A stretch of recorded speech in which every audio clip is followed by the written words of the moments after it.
Here is Detroit in 1900.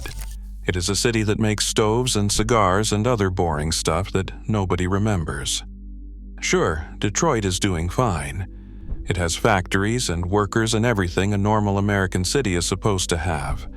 But there is nothing special about it. It is basically just another place where people make things and hope they do not get bored to death. Then, in 1903, a man named Henry Ford started the Ford Motor Company. 5 years later, he introduced the Model T. Now, this was not just a car. This was freedom with wheels. Before the Model T, cars were expensive toys for rich people. But Ford had a different idea. What if regular people could afford cars? What if everyone could own one? So Ford made the Model T simple, cheap, and reliable. People loved it. But there was a problem. Building cars took forever. In 1913, it took about 12 hours to build a single car. That is slow. That is really slow. Ford needed a better way. He looked at his factory and asked, what if instead of workers moving to the car moved to the workers? And that is how the moving assembly line was born. Now it took 93 minutes to build a car. Let me say that again. 12 hours became 93 minutes. That is not an improvement. That is a revolution. Ford could make cars faster than anyone imagined. Fast production meant lower prices, and lower prices meant more customers. In 1914, Henry Ford announced the company would pay workers $5 a day. Other factory owners thought he had lost his mind. $5 a day was more than double what most factory workers made. They warned him he would go bankrupt. Ford said instead he would get rich, and he would make his workers rich too. Ford understood something other bosses did not. If you pay workers well, they can afford to buy your products.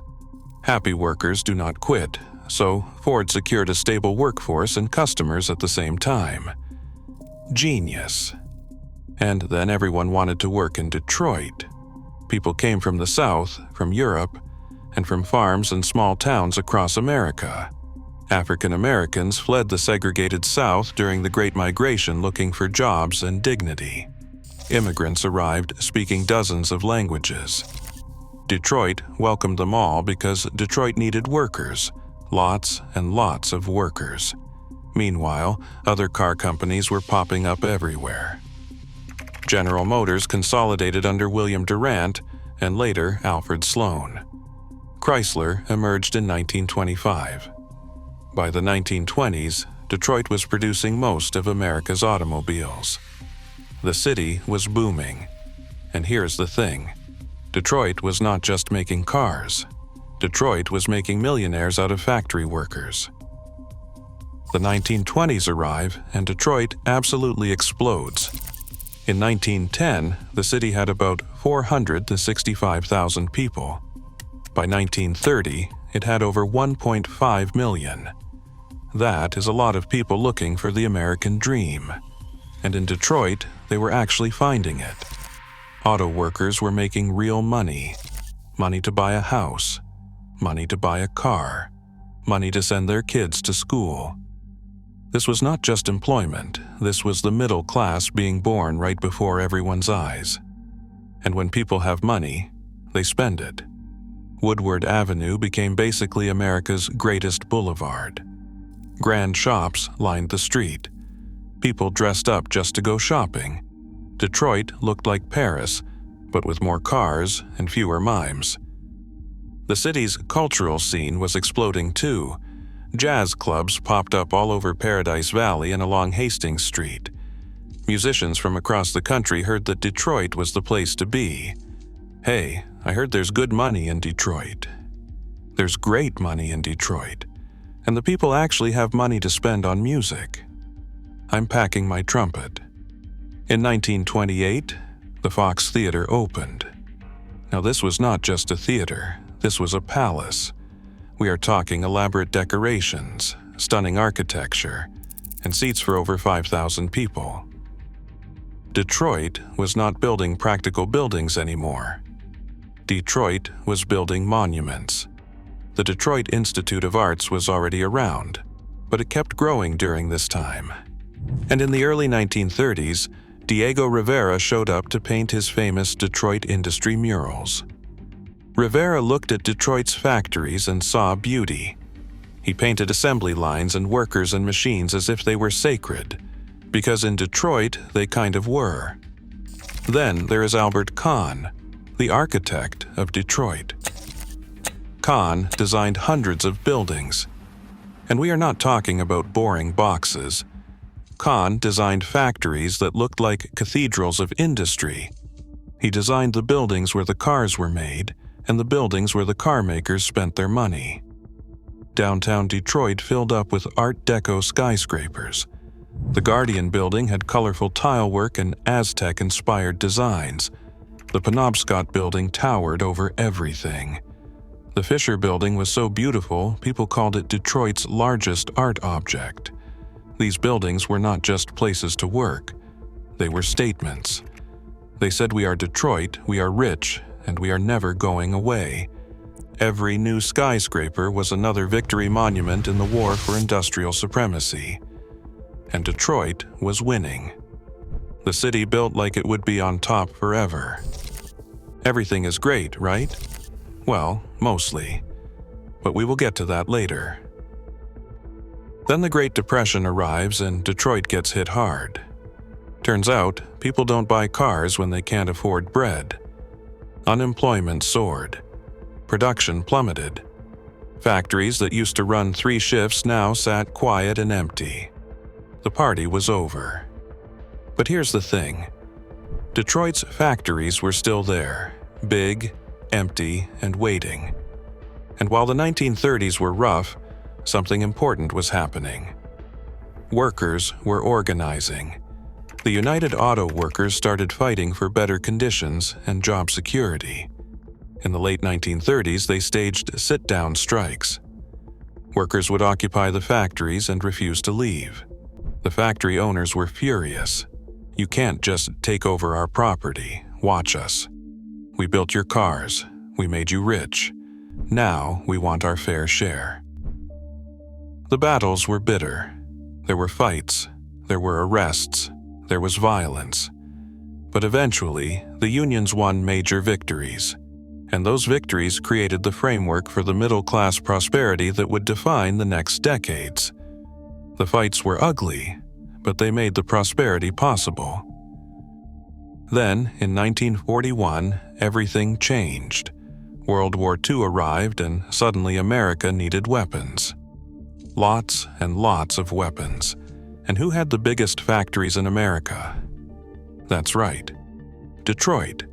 So, Detroit's car factories converted to military production. And they did it fast.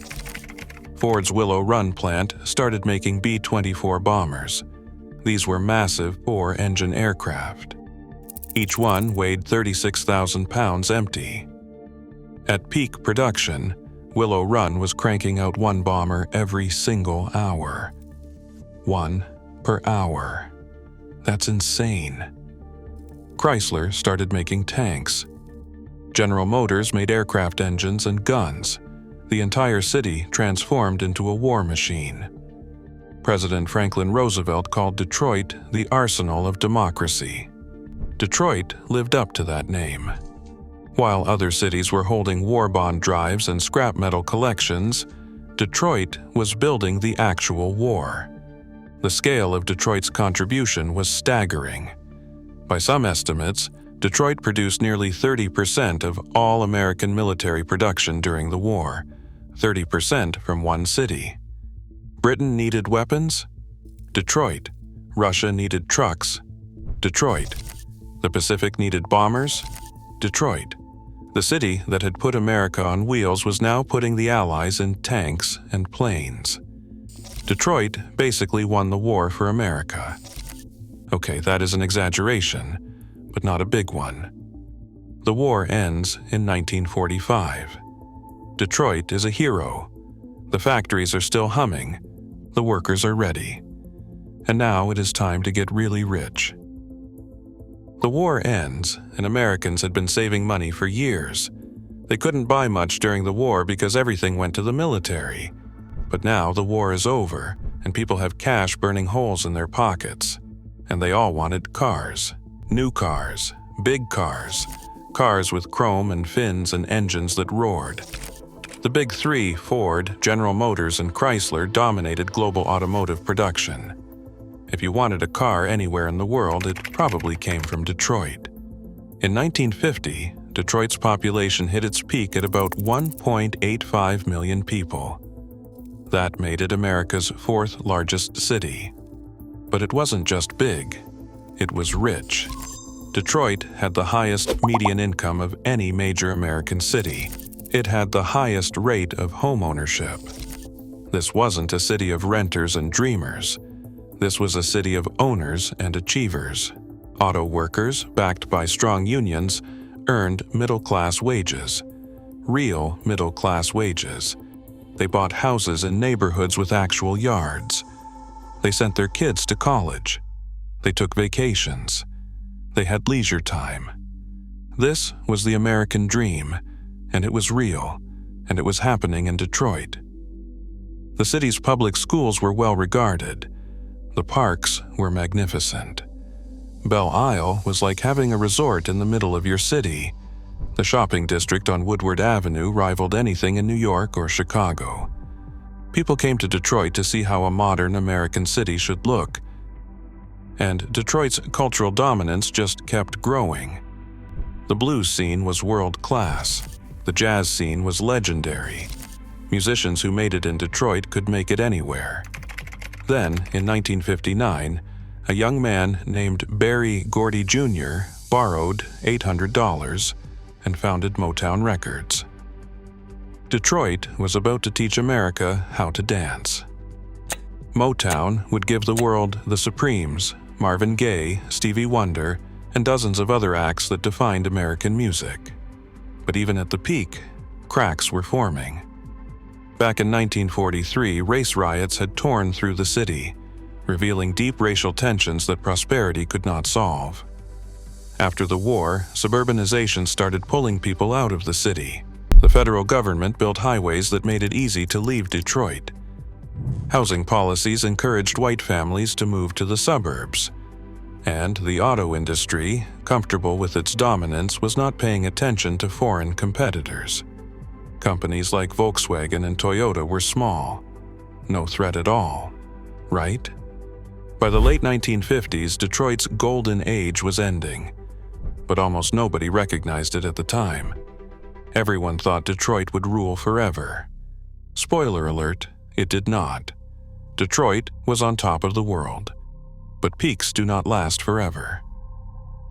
So that's the story. In about 60 years, Detroit went from making stoves and cigars to dominating the world. The legacy is still there. Those Art Deco skyscrapers still stand downtown. Motown's music still plays everywhere.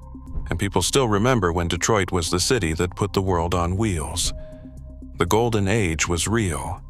Industrial innovation, strong labor unions, and economic opportunity combined to create one of the greatest cities in American history. What came after? Well, that's a different story. But for those golden decades, Detroit really was golden. Not bad for a city that started by making stoves. Subscribe for more videos.